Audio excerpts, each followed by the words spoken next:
It's Thursday night, and you know what that means? Especially tonight, because it's NFL draft night. Yeah. And we promised 8 o'clock, and it looks like 8 o'clock to me, right? Close On the enough. dot. Technical difficulties, you know how it is. It's Just About Outside Radio Show, live on the air, live on Facebook, live on YouTube. Share the link, share the love. And as always, you got Mark, you got Keisha, who is the number one pick in this year's draft. Hi, what's going on, y'all? What's up, outsiders?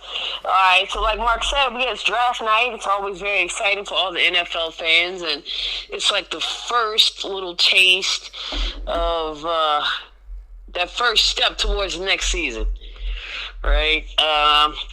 This draft is going to be pretty interesting. Pretty interesting. A lot of people are saying unconventional. Only time will tell. And as a matter of fact, the number one draft pick, Tennessee Titans, they're on the clock right now. A lot of people are saying Cam Ward. I think that would be a good fit for them. I mean, he was a great quarterback down there in Miami, and we all know that Tennessee Titans have been suffering at that position. So, do you think are you going along with everyone else with the Cam Ward number one pick, or are you going to go just a bit outside? Oh, I think the Titans are going to shock the world, but not this year. They're going to take Cam. I'm going to be like, who the hell they going to shock the world with? Okay, yeah, I think everybody's pretty much. Oh, there's on the clock. Okay. My computer did something weird, and I was just trying to make sure that the pick isn't in yet. Yeah, everybody's in consensus with this one. This past season, the Tennessee Titans offense did not look good at all. I mean, they're in their second year without Derrick Henry, and it's. They desperate to do anything. Let me just say that. That's what I'll say. They're pretty desperate right now, and I'm not necessarily sure that they're going to have some corresponding picks to go along with that because honestly, I mean, they just looked like a sinking ship last year. Yeah, they did. I mean, I don't know if you remember, but during the season, we were talking about the Giants being bad, and they really looked like the worst team in the league. But, about midway through the season, I was like, everyone's talking about the Giants, but what the hell's going on in Tennessee? Yeah. So, that's that. I mean, that's what everybody's saying. That's if they were smart, that's what they'll do. And like I said, they're still on the clock. I don't know what the hell's taking so long. I would have made that pick by now. Wouldn't have took me any time. But let's go on to talk about one of the more, I'm not going to say one of the more discussed. It's the most discussed pick of the draft, and that is, where is Shedeur Sanders of the Colorado Buffaloes going to go? We all know that he is the son of the great Deion Sanders. He had a really good season, taking Colorado to a bowl game, and Deion, made an unconventional move. His first season with the Buffaloes, he kind of cleaned house, brought all of his guys in. I feel like, at the time, it was like a 50-50 split, right? You either loved or hated the decision. Oh, yeah, for sure. And, lo and behold, we should not... The proof was already out there. I mean, he basically turned around Jacksonville State's program and left it in a position where they could continue to have success. Yeah. They did pretty decent this past season, and we expected. Well, I think you did too, Mark. I mean, we expected him to turn this Colorado program around, which he did. And, a product of that is just, some very good quarterback play from his son. So, Mark, let me ask you, where do you think he's going to end up? I mean, there's talks about the Giants, talks about Pittsburgh. God Almighty. So yeah, I mean, where do you think he's going to be? What hat is he going to put on tonight? You know, you put this on the lineup, and of course, he's been the talk of the draft, and it really seems like no one knows exactly where he's going to wind up. And you know, doing some research, looking at these mock drafts and everything, I was thinking like maybe I was crazy with the thought that I had, but I did come across one mock draft that actually said the same thing. What, Cleveland? That well, I mean, there's no team really desperate for a quarterback this year. I mean, yeah, the Giants sucked last year. They got Justin Fields, they got Jameis Winston in their quarterback room now this year. That's not like a ticket to the Super Bowl, but it is an upgrade over what they had before. Cleveland is Cleveland. They're just going to keep Clevelanding. They probably need a quarterback, but they'll draft a punter. I've heard New Orleans talked about with Shador. Yeah, I was going to say, I mean, you say that nobody's really desperate, but I think the Saints are pretty desperate. Well, yeah, especially after this Derek Carr injury. But go ahead and continue. The Carr injury definitely shakes things up as far as Shador goes. I've seen mock drafts have him go as high as 9, which would be the Saints. Yeah, correct. And I saw one draft that actually said he will not be drafted in the first round. Which was the thought that today, I had. Like I saw a couple of headlines about that today, but I didn't read into it. So please, please go on, because I'm very interested to hear why. Well, I think it's just because there's no teams that are outright desperate right now. It seems like a lot of teams are just really happy with their spot in the draft. I have seen like the Giants have fielded calls for their spot for their first round pick this year. But it seems like we're not going to see some major shakeups like we have in years past, at least not this first round. Yeah. And if the teams are happy like that and they're not desperate, like, I mean, it really makes me think about the year that Lamar Jackson was drafted, because I was gonna say, like, man, there ain't no shame in that no more. You know, we got our first round pick. We got who we wanted, and then Lamar was still available, so we said, trade for that pick and get him now. And I could see something like that happening with Shador, but I also wouldn't be surprised to see him slip out of the first round, which is wild.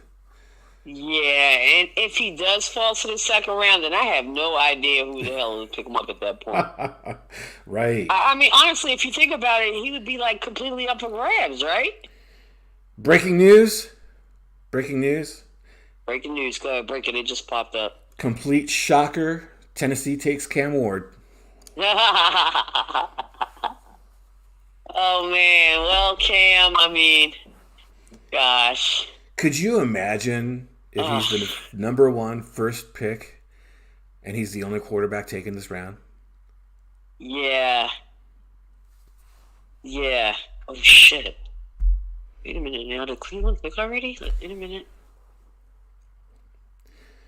They're on the clock. Oh, wait a minute. Jaguars are on the clock now. Something must have happened. They traded their pick, yeah. They damn sure did. Browns is trading the number 2 overall pick. Oh. 4th round pick. Oh, my goodness. You know. Oh, wow. I actually heard about this. I heard the Jaguars were interested in the number 2 pick, and I'll tell you who they're going to take, which is the smartest. I think consensus, a lot of people expected him to be number 2. But Travis Hunter? He's probably the best athlete in the entire draft. Yes, Travis Hunter. Travis Hunter? Oh, yeah, for sure. Yeah. For sure. Oh, wow. Exciting. Well, there we go. There you have it. Well, they're on the clock right now trying to work things out, and we'll keep you guys updated on that. But let's talk about the Ravens. I believe in the first round, the Ravens have, 26, 27 pick? Something like that, yeah. Yeah, and here we are with the tale as old as time. What do we do? What do we address first? Defense versus offensive line. Hey, what Woo! do you think, Mark? Like I said earlier, I was looking at different mock drafts, kind of doing some Yeah, research. I don't think I saw a single mock draft that agreed on who the Ravens would take. yeah, yeah, I did see a lot in the defensive secondary, which I kind of yeah. agree with. But Ah, there is one pick. I know he's at the draft because I was watching the coverage, and when they were introducing the players that were like the top prospects, he was one of them that came out. And I did see his name a couple times, I think, in two different drafts, and just everything I was reading on him, like I really like this kid out of Texas A&M, edge rusher, Shamar Stewart, okay. fast. Of course, you want that in someone on the edge. He had a ridiculous amount of sacks last year, I believe. I couldn't find it, but I thought I'm probably completely wrong, but I thought I read 16 and a half. But I think the one thing that clinches it for me as far as why the Ravens would take him, or not why, but what the clinching factor. They have three edge players under contract right now that are expiring at the end of the year. Yeah, And the Ravens are very shrewd at business, and I think when you're looking at a couple of different guys, what you currently have and what you might have at the end of the season, that's going to factor into it. So I say edge rusher Shamar Stewart. oh, all right, all right. Um, Yeah, I have seen that name thrown around a few times. I've also seen that defensive tackle out of Oregon, Derek Harmon, which would be a nice pickup. And I think the only other name that, and I'm always about addressing the offensive line because they just make me want to run headfirst into a wall. Um, Guard Tyler Booker from Alabama had a great season with them, and we need to address our offensive line. We had a lot of problems with that guard position, and I think Booker might be a good pickup.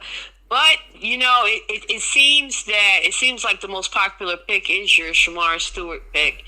But I just feel like we're always good with defense. You you know what I mean? Like we're always good. We did lose some people, but I mean, we still got Marlon Humphrey. Nate Wiggins is still in the mix. But I don't know, man. I just really wish we could fix that offensive line and just really give, Lamar and Derrick Henry just the boost and help that they need. Where would you get that then on the line? Because I did see some line picks, and I always like a good lineman because ours get injured way too much. Yeah, yeah, definitely. Go with the defensive line. I'm sorry, the offensive line. Um, let me see who could possibly slip on it. Let me take a look at this. Um,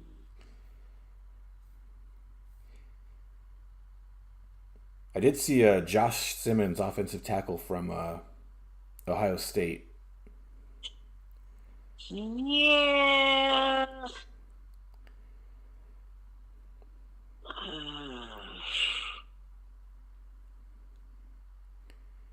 Oof.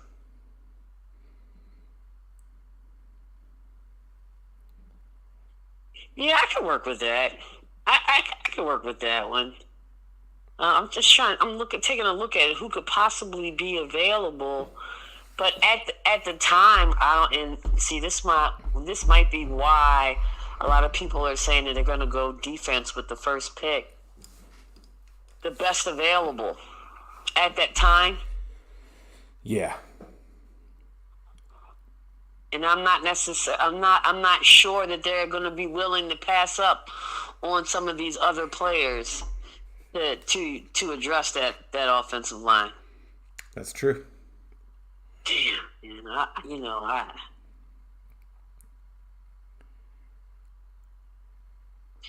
it's just like, I don't know. Everybody's also expecting like people to be doing these trades to like trade up for the draft picks and whatnot. So I don't know. That's rough. Yeah, they might very well go with a defensive player for their first pick. One thing's for sure, we always draft well, right? Oh yeah.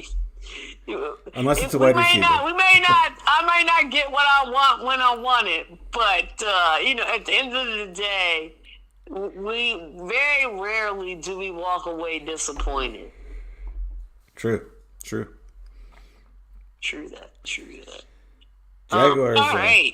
So, with the last kind of question, I didn't want to, do like everybody else is doing and talk about like actual draft picks. I thought maybe we would do something a little different this season, and just judging from draft order and where everybody is, what's out there. Do you have an idea of who you may think? And this is from outsiders too. Which team will have the best draft night? Well, will have the best draft period. Let's not say night because that makes people thinking about just this evening. Let's just say overall. Overall, the Jaguars are announcing their pick right now. They're taking forever. Okay, good. They took Travis Hunter. Did they? That's what it said. Yeah, selection made. Travis Hunter. Okay. Mine's a little bit behind. Yep, there we go. Travis Hunter. Yep. Good for him. Jeez. Did you catch him dancing with the band earlier before the draft? No. He just jumped up on stage. He was having a good time. Yeah, okay, so New York's on the clock right now. It does not look like, anything can happen, but they're saying best fit, best available, and neither one of those is Shedeur Sanders. So, it'll be now things are going to start to get interesting, I think.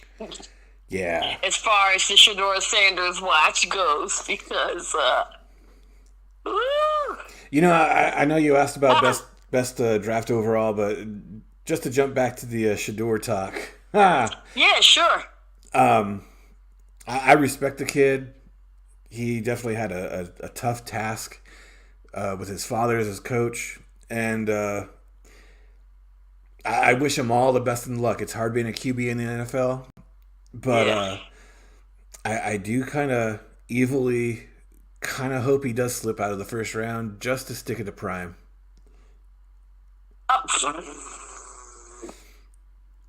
Can you imagine how deflated his dad would be?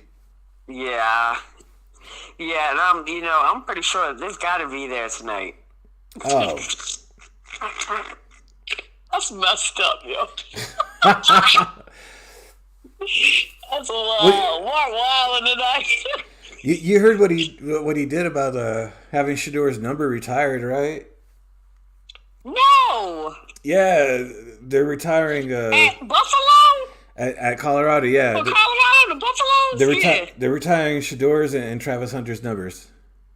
Like, they're not even drafted yet. Well, Travis is now drafted, but they haven't done anything in the NFL yet, and they're already getting their numbers retired. Yeah, that is so funny. The perks of being the player's son, the coach's son. I'm telling you. Yeah. Yeah, that Travis Hunter, though, he is pretty amazing, though. Right. That might be. I feel like that's more deserved than Travis Hunter, but what do I know? Yeah, so, there are a lot of people out there that are saying that the Chicago Bears have some pretty good draft picks and an opportunity to pull a team, to build a team around Caleb. a couple other. I've seen some other sites talking about the Cleveland Browns with their picks, but I mean, that's another one that needs. I feel like the Cleveland Browns need a complete facelift. Right. And it's also the same situation as the Tennessee Titans. There is no one pick that's really going to take. It's going to take like, I don't know, 3-4 picks, maybe a new coach. To kind of help things out there. I mean, just another just really sinking ship. And then with all of the drama going on, like, hey, let's take a page out of the Washington Commanders books. I mean, it can be done, and it can be very beneficial. I mean, gosh, that kid, what was his name? Jaden Daniels. Yeah. I mean, he completely made you forget that Washington has sucked for the past 15 years. Right. And that nothing could go right with that organization. I mean, rotten from top to bottom. And look what that, I mean, look what happened with that. And that was a work in progress. That was like a 2-3 season work in progress. Because what did you do first? You got rid of Dan Snyder.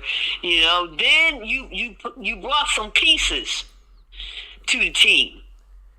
You brought some pieces to the team, like McLaurin, and then you went with your king last, and then they got the Jaden Daniel pick up. You got the new coach and everything kind of fell into place. I mean, that's the recipe book that I think some of these other teams could definitely benefit from. Oh yeah, make something nice. Definitely make something nice. Yeah. But we're gonna keep it moving, and let's see. Do we have that next draft pick up? Not the yet. Pick is in. I have not seen it yet, but in the meantime, we talked about the Ravens. We talked about we could possibly have a pretty decent draft. Let's talk. Let's the NBA a few minutes tonight. Yeah. How about it? I mean, we're in the playoffs. Everything is crazy. I mean, we've got a Kevin Gates, LeBron James beef. We've got a Nico Collins beef with the whole entire world. It's pretty exciting. Number 3 pick, Abdul Carter. So, wow. Yeah, 6'3", 250 pounds from Penn State. So he's another edge guy. You said what now? He's another edge guy. Edge rusher, yeah. Yeah, so yep. Well, we'll keep an eye on things as we go along. But yeah, we're gonna talk about these NBA games tonight. We've got one game going on right now, and that is Knicks and the Pistons. Surprisingly, last game, let's see, that was Tuesday night. The Pistons got their first playoff win in like forever. Yeah. I can't even remember. What was it, like 2008 or something? Did they say something like that? Something like that, yeah. Yeah, it was something horrific.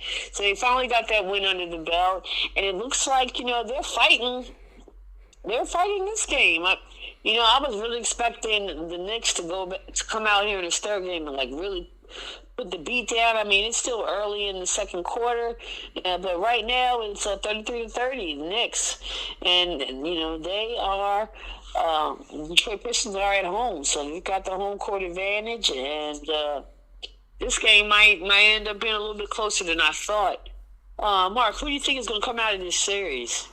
Because let's face it, like, I don't know about you, I'm not 100% confident in the Knicks. No, but I mean, the Pistons are kind of like lucky to be in the playoffs. Yeah, and they don't really have the most. I mean, it's like they probably are the youngest team in the playoffs. Oh, for sure. Yeah. But I will say, and this leads us. Well, I'm sorry. So you're saying that the Knicks are going to walk away with this series? Yeah, this one might go the distance. Yeah, I agree with you. I agree with you. But what I was going to say is they may be the youngest team, but at least they got one win under their belt. Man, I'm going to be honest with you. I'm a little disappointed right now with the Memphis Grizzlies. Really? And the performance. I mean, I didn't think it would be, 2 back-to-back complete beatdowns against the Oklahoma City Thunder. I mean, I thought at least one of those first 2 games would be slightly competitive. It looks like, Hey, that second game. I hate calling sweeps. You said what now? That second game was a lot more competitive than the first. It was still a bit of a beatdown though. They were climbing an uphill battle damn near the whole game. To me that's a beatdown. Even if you do end up with a win margin less than like 7 points. Yeah. If you was fighting uphill the whole damn time, you got your ass beat. I don't mean no harm. So we got the Thunder and the Grizzlies. Grizzlies back home. They down 2-0. What's the probability that they sweep this series, Mark? Nothing's 100%, so I'll say 99%. All right, I'm gonna go ahead with 100% because the Grizzlies look like a hot shit. Like seriously, and I got to eat my words. I thought that this series would be a little more competitive. My homegirl T said, "Man, Thunder gonna sweep the Grizzlies." And the Grizzlies have humbled me. I am humbled right now, and I am very wrong, and I can admit that that's going to be a sweep. But this brings me to the last game, which I actually think is going to be the best series of the first round. Nuggets Clippers, yo. Yeah. Nuggets Clippers. And if it's not Nuggets Clippers, then let's just say Golden State Warriors, Houston Rockets, a close second. But this Nuggets Clippers series, I mean, we're getting glimpses of the old Kawhi. We're getting glimpses of the old Harden. And now, if you're a Nuggets fan, are you kind of sweating right now? Because my squad got rid of the coach, the damn head coach, like a week and a half before playoffs, and now we're playing a Clippers team with the claw that's locked in. Are we sweating bullets yet? I don't know about sweating bullets. I mean, they're 2 good teams. There's a reason it's tied up 1-1. There's a reason the games have been competitive. This one's another one that's going to go the distance. I mean, if you asked me in midseason, I don't think I would have even had the Nuggets this far.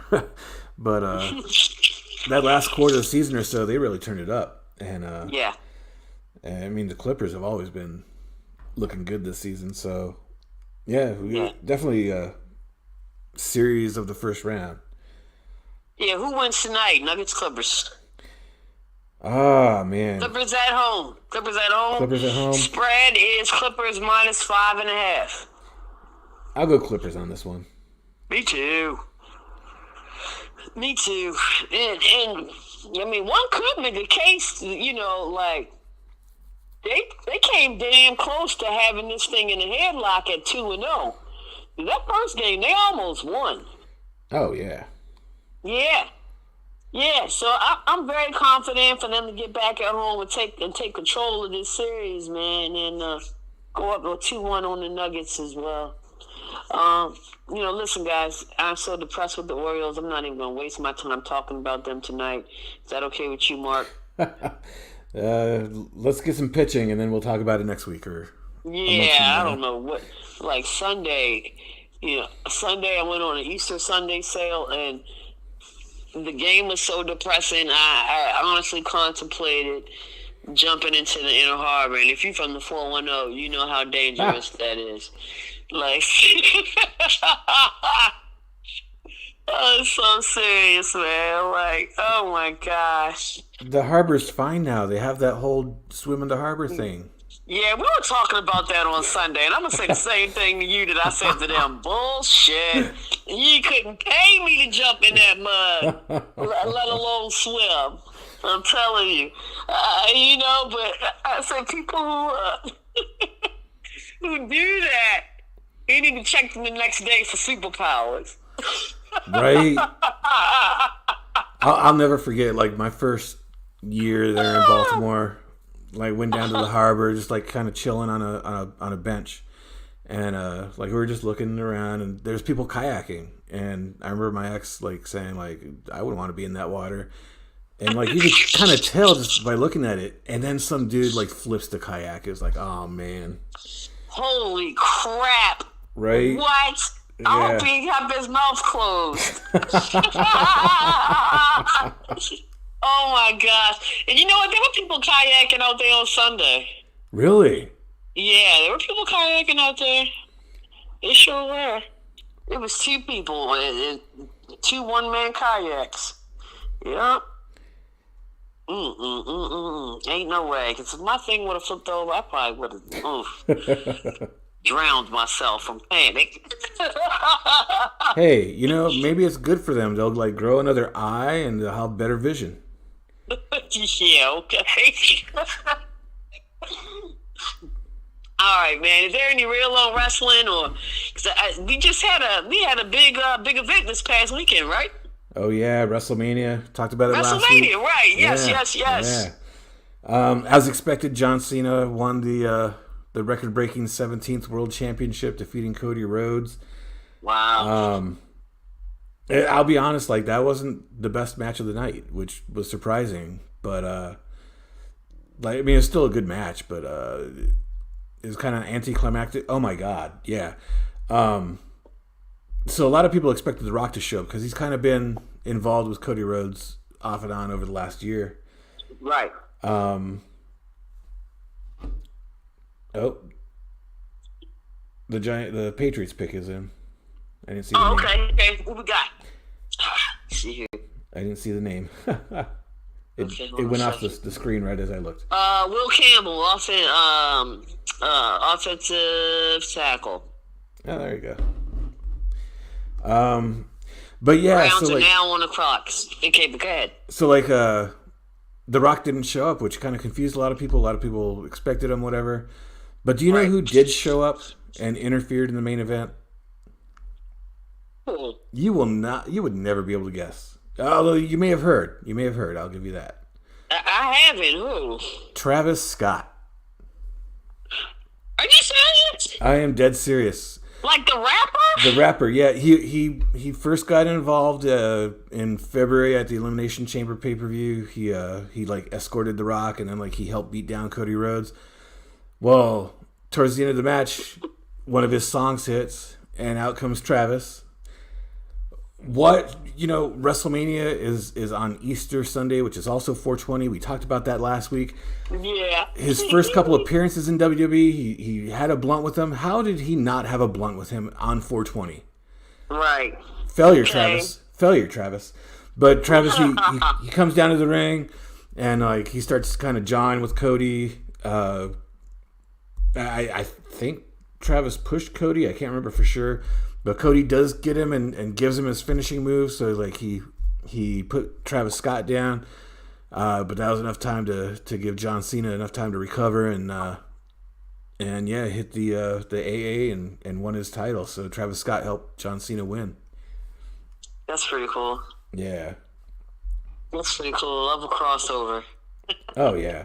Well, I've heard that Travis is like open to doing a match. And has been doing some training, so that'll be interesting. Hell yeah, and I'd love to see that. Yeah, Travis Scott's a lot of fun. He's actually done a couple of brand crossovers with WWE, with releasing exclusive WWE merchandise on his cross-branded with his Cactus Jack apparel. Oh, really? Yeah, really? Yeah. And we all know about Cactus Jack. I mean, they've, his line has actually won a couple of Sneakers of the Year awards. Yeah. So that's really cool. Really cool. God, I love that Travis Scott. I do. I really do. Let's see here. Make sure I checked off everything on the menu. Looks like I did. Is there anything else you want to talk about before we sign off? Nothing springing to mind. All right. Well, I will say this. I mean, we really haven't gotten to the NHL, but go Caps. We are in the NHL playoffs. Maybe we can give them a few minutes next week. How about that, Mark? Hell yeah. Yeah, we gotta show Ovi and company some love, man, for sure, for sure. Well, listen, you guys, you know how we end this show, Baltimore spread love, yo. We got some great weekend on the way. Great weekend, great weather on deck, and everybody enjoy yourselves. Get outside, get some sun, give hugs, spread love. You know how we do. I'm Keisha, and on the other end of the line is my favorite slice of pizza, Mark, and we are just a bit outside. Peace, peace.